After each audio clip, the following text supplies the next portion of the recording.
రాష్ట్రంలో ఎండలు మండిపోతున్నాయి. బాణుడి ప్రతాపానికి జనం అల్లాడిపోతున్నారు. రోజు రోజుకి పెరుగుతున్న టెంపరేచర్స్ తో రాష్ట్రం నిప్పుల కుంపటిలా మారుతోంది. 2 నెలల ముందే గరిష్ట ఉష్ణోగ్రతలు నమోదవుతున్నాయి. రానున్న రోజుల్లో ఉష్ణోగ్రతలు మరింత పెరిగే ఛాన్స్ ఉందని వెదర్ ఎక్స్పర్ట్స్ అంచనా వేస్తున్నారు.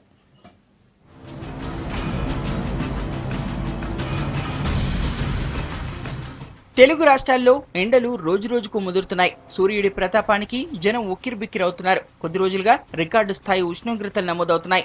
ఎండలకు వేడి గాలులు తోడవడంతో జనం తట్టుకోలేకపోతున్నారు. ఎండ తీవ్రత పెరగడంతో జనం బయటకు రావాలంటేనే భయపడిపోతున్నారు.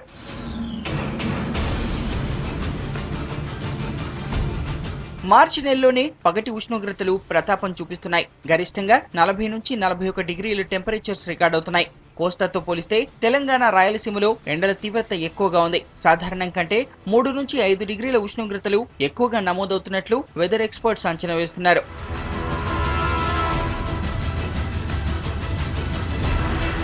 రాష్ట్రంపై ఎండ ప్రభావం ఎక్కువగా ఉంది. నిజామాబాద్ లో 41 డిగ్రీలు, ఆదిలాబాద్, మెదక్, భద్రాచలంలో 40 డిగ్రీల ఉష్ణోగ్రతలు నమోదయ్యాయి. హన్మకొండ, హైదరాబాద్, మహబూబ్ నగర్, రామగుండంలో 39 డిగ్రీలు, నల్గొండలో 30 డిగ్రీలు, ఖమ్మంలో 37 డిగ్రీల పగటి ఉష్ణోగ్రతలు నమోదవుతున్నాయి.